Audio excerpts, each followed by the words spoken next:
In today's video, I'm going to teach you how to send money from Wise to GCash 2025 method. Let's start by opening Wise either in the mobile app or on the website. Make sure you're signed into the correct account and that your app is up to date. If you're new to Wise, you'll need an approved account before you can transfer, so it helps to have your verification completed ahead of time. Using a stable internet connection prevents issues while submitting details. Next, tap Send Money. On desktop, this may appear as New Transfer. If you plan to pay from a bank, card, or your Wise balance, ensure your chosen funding source is ready. Wise will guide you through payment after you set up the transfer.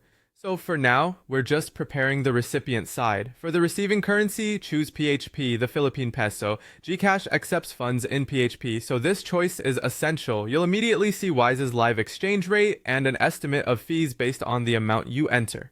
Wise typically uses the mid-market rate, and fees can vary depending on how you pay and how fast the transfer is. If timing matters, glance at the delivery estimate shown on this screen. Now select e-wallet, then choose GCash. This tells Wise you're sending to a digital wallet rather than a bank account. Transfers to GCash are often fast, sometimes near instant, once all the recipient details are correct.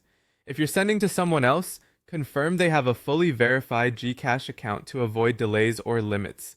Enter the recipient's full name and their GCash mobile number. The name should match what's registered on their GCash account. For the phone number, use the correct Philippine format.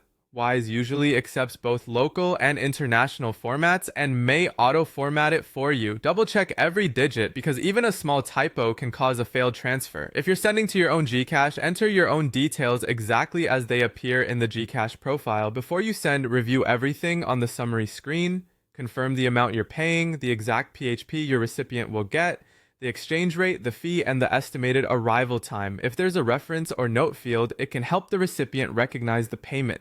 When everything looks right, tap Send to confirm. Wise will process your payment and show a status page where you can track progress. You'll typically receive an email receipt, and the recipient may get an SMS from GCash once the money lands. If the transfer takes longer than expected, check your Wise activity for any alerts, ensure the GCash wallet has not reached its balance limits, and follow Wise's prompts for next steps.